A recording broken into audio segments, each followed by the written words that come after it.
Bien, vamos a ver en el próximo tema el concepto de magnitud.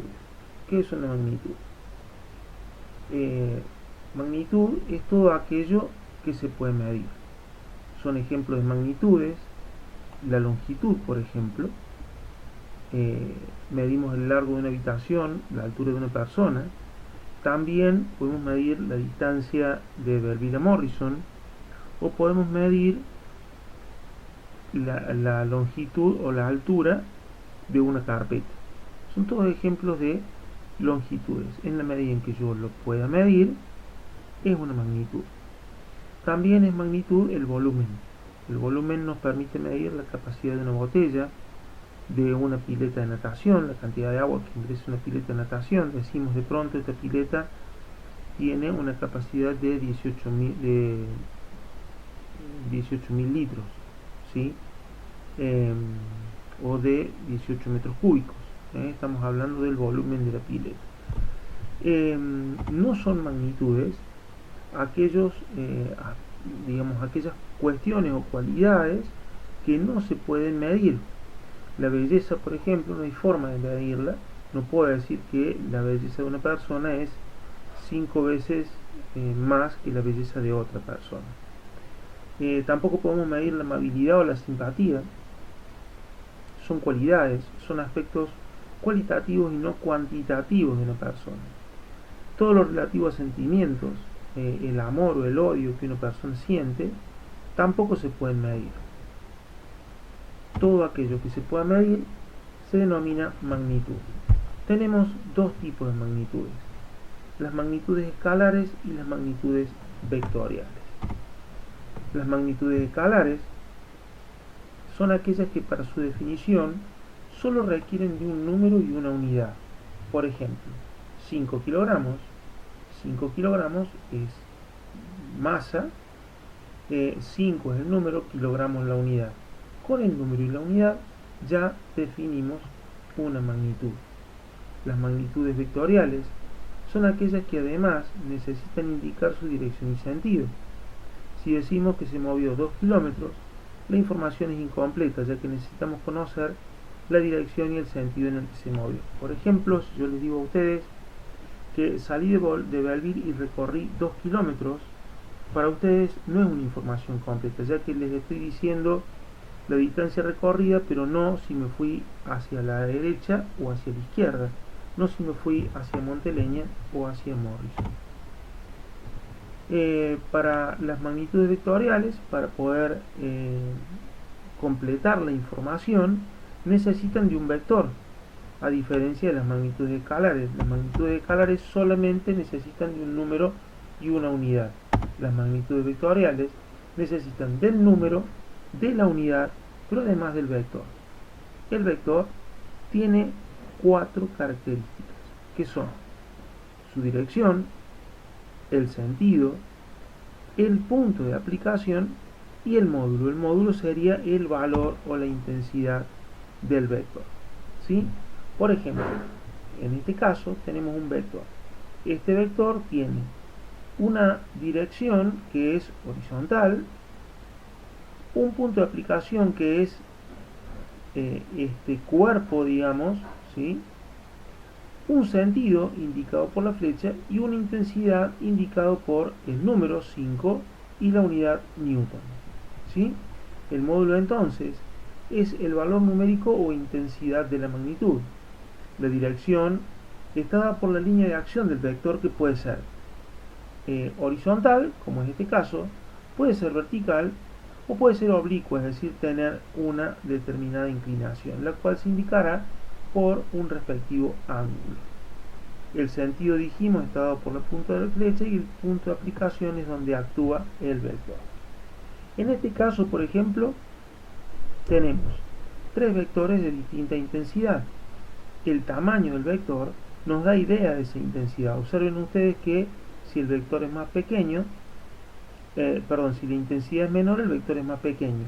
Si la intensidad crece, el vector es un poquito más largo, y si la intensidad crece mucho, el vector se destaca sobre los otros dos. Vamos a ver ahora un ejemplo de magnitudes escalares y vectoriales. Avanzamos hacia la trayectoria y el desplazamiento. Trayectoria es el camino recorrido por un móvil para moverse entre dos puntos, uno de partida y uno de llegada. La medida de esta trayectoria es la distancia, que es una magnitud escalar. Sería, por ejemplo, lo que mide el odómetro de un auto. ¿Se dan cuenta cuál es el odómetro de un auto? El que está en el tablero del auto y nos indica la cantidad de kilómetros que hemos recorrido desde que salimos hasta que llegamos a destino. Esa indicación del odómetro es la distancia que mide la longitud de la trayectoria. A diferencia de la trayectoria, tenemos el desplazamiento. El desplazamiento es una magnitud vectorial y es el vector que une el punto de partida con el de llegada. Lo vamos a representar gráficamente para que quede más claro. Trayectoria es el camino que se sigue para unir el punto A con el punto B. Distancia es lo que me diría si yo la trayectoria la marcase con una soga, la distancia sería la longitud de esta soga si yo la estiro y la puedo medir. ¿Se entiende? La distancia entonces sería la longitud de la trayectoria. Todos los metros que yo recorrí, o los centímetros que yo recorrí, para ir desde A hasta B por la trayectoria. Eso sería la distancia. Y el desplazamiento es una magnitud vectorial, es el módulo del vector que une el punto A con el punto B. En este caso, analizando un caso real, vamos a visualizar dos trayectorias. La trayectoria azul, que es la que seguimos por la línea de puntos, ¿sí? La línea de puntos para unir el punto A con el punto B, la línea de puntos azules, tiene una distancia de 1200 metros. Ahora, si el punto A con el punto B los unimos a través de la trayectoria gris, observemos que la trayectoria gris coincide con la trayectoria azul de puntos hasta la Plaza de los Toros.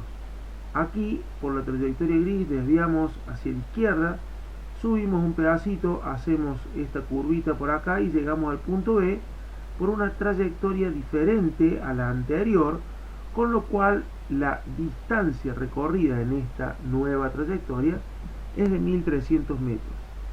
El desplazamiento es el desplazamiento real, el cambio de posición real que hemos tenido al pasar del punto A al punto B, definido por el vector que une los dos puntos. El desplazamiento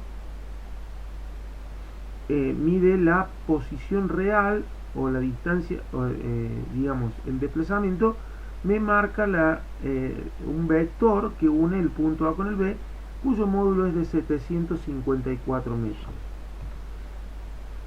Con un ejercicio pretendemos que quede más claro aún la diferencia entre los conceptos trayectoria, desplazamiento y distancia recorrida. Trayectoria, distancia recorrida y desplazamiento. En este caso nos vamos a mover desde este punto, que es el origen de nuestro camino, a este punto que es el destino de nuestro camino. La trayectoria, primero subimos una longitud de 3 lotes de terreno, nos movemos hacia la derecha el ancho de 2 lotes y bajamos la altura de uno de los lotes. Si nosotros observamos aquí en el dibujo, vemos que la altura de cada uno de los lotes es de 30 metros y el ancho de 40 metros. Por lo tanto, subimos 1, 2, 3 alturas, cada una de ellas por 30 metros, nos movemos hacia la derecha 2 anchos, cada uno de ellos de 40 metros, y bajamos un lote que es de 30 metros. En total tenemos 3 por 30, 90, 40 por 2, 80, más 30, 90 más 80, 170 más 30, 200 metros. 200 metros es la distancia recorrida desde nuestro punto de origen hacia nuestro punto de partida. Desplazamiento, distancia recorrida entonces 200 metros. Estamos hablando de una magnitud escalar. Recordemos que las magnitudes escalares solo requerían de un número y una unidad para poder ser expresadas. Por otro lado, el desplazamiento, que sería el vector o el módulo del vector que une el punto A con el B. Trazamos el vector y observamos que este vector es la hipotenusa de este triángulo rectángulo. ¿Sí? ¿Ven que tenemos aquí un triángulo rectángulo? Aquí tenemos los 90 grados. Por lo tanto, si estamos en presencia de un triángulo rectángulo, podemos aplicar el teorema de Pitágoras. El teorema de Pitágoras nos dice que la hipotenusa al cuadrado es la suma del cuadrado de los catetos. Por lo que vamos a determinar el valor de los catetos. El cateto mayor, que es este horizontal, mide 80 metros. El cateto menor, que es el vertical, mide 60 metros. Entonces planteamos la hipotenusa, que sería el vector de desplazamiento al cuadrado, va a ser igual al cateto mayor elevado al cuadrado, es decir, 80 más 60 metros elevado al cuadrado, que sería el valor del cateto menor. 80 al cuadrado es 6.400, 60 al cuadrado es 3.600, 6.400 más 3.600, 10.000. Si le sacamos la raíz cuadrada de 10.000, nos queda que el desplazamiento es de 100 metros. 100 metros, el módulo del vector que une el punto de partida con el punto de llegada, hipotenusa de este triángulo rectángulo.